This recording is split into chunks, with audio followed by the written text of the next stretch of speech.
Komnas HAM, berdasarkan CCTV Baradae ikut tes PCR dengan Brigadir J dan istri Irjen Verdi Sambo di Duren 3. Tahun 2021 dan tahun-tahun sebelumnya terjadi peningkatan jumlah pelanggaran anggota Polri secara kualitas dan kuantitas. Untuk itu kami menyampaikan permohonan maaf kepada Bapak Kapolri terhadap pelaksanaan tugas yang belum maksimal dari Divisi Propam Polri dan jajaran sehingga terjadi peningkatan secara kualitas dan kuantitas dalam pelaksanaan kegiatan pelanggaran anggota di lapangan. Kasus ditemukannya mayat Brigpol Y di rumah Irjen Verdi Sambo. Maka Irjen Verdi Sambo, Nyonya Putri maupun saksi-saksi yang lain wajib dihadirkan untuk menemukan kebenaran material dalam kasus tersebut. Rekonstruksi ini sebetulnya rekonstruksi untuk perkara pembunuhan. Oleh karena itu rekonstruksi ini harus memenuhi rasa keadilan semua pihak. Ya, rasa keadilan semua pihak. Nah, rasa keadilan itu ada masalah di sini yaitu soal Brigpol Y yang telah mati. Keberadaannya untuk memenuhi rasa keadilan harus ada dari pihak keluarga korban yang hadir dalam rekonstruksi tersebut. Jadi memang salah satu tugas Komnas HAM yang paling penting adalah membuat terangnya peristiwa. Jadi ADC ini menjadi salah satu pilar utama ya dalam konstruksi peristiwa dan bagaimana melihat peristiwa kematian Brigadir Joshua ini. Jadi kami kepingin komprehensif, tidak masuk analisa-analisa yang berkembang di publik saat ini. Misalnya ada yang ngomong Magelang, ada yang ngomong di jalan dan lain sebagainya. Kami kepingin tahu persis apa dan bagaimana peristiwa itu terjadi.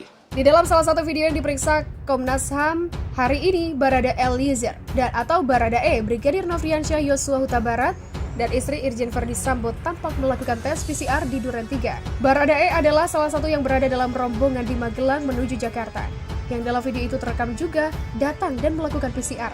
Begitulah kata Komnas HAM Hoirul Anam. Termasuk PCR dengan Ibu Putri dan almarhum Yosua.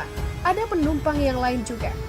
Tes PCR itu, kata Hoirul, dilakukan di salah satu ruangan di rumah dinas Irjen Verdi Sambo di Duren 3, Pancoran, Jakarta Selatan. Dia juga menerangkan video itu di area rumah dinas tersebut menunjukkan Irjen Verdi dan rombongan datang dari Magelang dalam kondisi sehat. Di area Duren 3, video menunjukkan ada Irjen Verdi Sambo, ada rombongan dari Magelang. Irjen Sambo masuk duluan, lalu ada rombongan dari Magelang, lalu di situ ada Bu Putri dan almarhum Yosua masih hidup. Terus ada rombongan yang dalam kondisi hidup. Begitulah tegasnya. Hoirul menjelaskan Komnas HAM telah memeriksa 20 video dari 27 titik, baik sepanjang jalan dari Magelang menuju Duren 3 maupun Rumah Sakit Kramat Jati. CCTV perjalanan dari Magelang ke rumah dinas Sambo diperiksa Komnas HAM karena pengacara keluarga Brigadir J, Kamarudin Simanjuntak, menyebut sebagai alternatif tempat kejadian perkara. Brigadir J disebut-sebut berkali-kali mendapat ancaman. Saat dalam perjalanan itu pun Brigadir J kembali diancam, dihabisi, bahkan dibunuh. Sampai di kediaman Verdi Sambo terjadi adu tembak hingga Brigadir J tewas. Di sisi lain, Komnas HAM menyebut ada rekaman CCTV yang menunjukkan Kadif Propam Polri nonaktif Irjen Verdi Sambo sedang tidak di rumah dinasnya saat kejadian tewas Brigadir J alias Nofriansyah Yosua Huta Barat. Alibi itu disampaikan Irjen Verdi Sambo di hari kematian Brigadir J. Teman-teman banyak yang tanya apakah di CCTV itu ada prosesi PCR. Ada prosesi PCR. Tadi ditanya apakah di TKP? Tidak. Begitulah ujar Hoirul Anam. Majalah Tempo pekan ini menurunkan laporan utama mengenai pengungkapan peristiwa berdarah itu. Dalam laporan itu dipaparkan soal Kepala Divisi Profesi dan Pengamanan atau Kadif Propam nonaktif, Inspektur Jenderal Polisi Verdi Sambo, yang disebut memiliki peran menonjol ketika Brigadir J ditemukan tewas tertembak.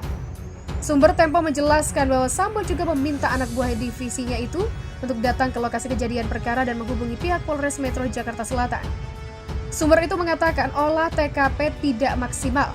Alasannya karena Polres Metro Jakarta Selatan hanya mengirim seorang anggota Inafis untuk mengidentifikasi dan mencari barang bukti di lokasi. Mabes Polri mengumumkan kasus kematian Brigadir J pada Senin 11 Juli. Padahal kejadiannya sudah 3 hari berlalu, yaitu 8 Juli. Olah TKP dilakukan pada Selasa 19 Juli dan digelar kembali pada hari-hari berikutnya. Konfirmasi kepada Verdi Sambo telah diupayakan Tempo, namun ia belum menanggapi permintaan wawancara hingga Sabtu 23 Juli. Kasus kematian Brigadir J masih menjadi sorotan. Kapolri Jenderal Listio Sigit telah membentuk tim khusus untuk mengungkap kematian Brigadir J, dan hari ini juga dilakukan otopsi ulang terhadap jenazah untuk menguak penyebab kematian Brigadir J.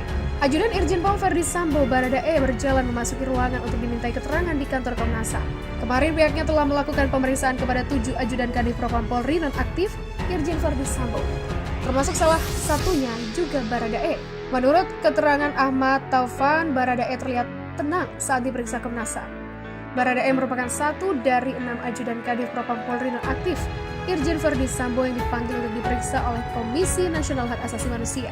Ketua Komnas HAM Ahmad Taufan Damanik yang memeriksa Baradae menyebut kondisi psikis Baradae cukup tenang. Bahkan saat diperiksa, Baradae mampu memberikan keterangan secara jelas dan lancar.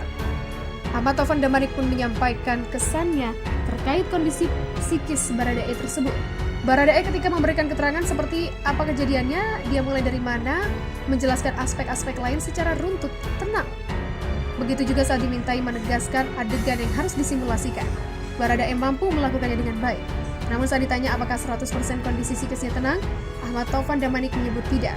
Kemudian saya tanya, kamu tahu nggak kalau kasus ini menjadi perhatian nasional? Disiarkan media-media, dia tahu. Kamu nonton tayangan di TV-nya, dia nonton. Bahkan sebelum datang ke Komnas HAM, dia sempat nonton di YouTube. Dia tahu ada banyak wartawan di Komnas HAM yang menunggu dia.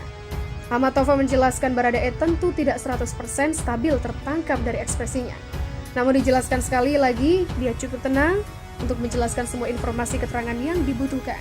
Sementara itu, kuasa hukum keluarga Brigadir J, Kamarudin menjelaskan, pemakaman secara kedinasan memang menjadi harapan terbesar pihak keluarga, khususnya kedua orang tua Brigadir Yosua. Itu disebabkan proses perjuangan yang panjang keluarga menjadikan almarhum masuk dalam kepolisian. Sehingga pemakaman secara kedinasan sebagai penghormatan terakhir yang pantas diberikan kepada Brigadir Yosua.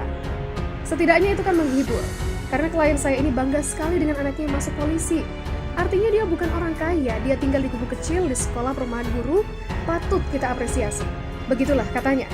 Diberitakan Komnas HAM menyebut ada rekaman CCTV yang menunjukkan Kadif Propam Polri nonaktif Irjen Verdi Sambo sedang tidak di rumah dinasnya saat kejadian tewas Brigadir J alias Nofriansyah Yosua Huta Barat. Alibi itu disampaikan Irjen Verdi Sambo di hari kematian Brigadir J. Majalah Tempo menurut laporan utama mengenai pengungkapan peristiwa berdarah itu. Dalam laporan itu dilaporkan soal Kepala Div Propam Polri nonaktif Irjen Verdi Sambo yang disebut memiliki peran menonjol ketika Brigadir J ditemukan tewas. Sumber Tempo menjelaskan bahwa Sambo juga meminta anak buah divisinya untuk datang ke lokasi kejadian dan menghubungi pihak Polres Metro Jakarta Selatan 11 Juli. Padahal kejadiannya sudah 3 hari berlalu, yaitu 8 Juli. Olah TKP dilakukan pada Selasa 19 Juli dan digelar kembali pada hari-hari berikutnya.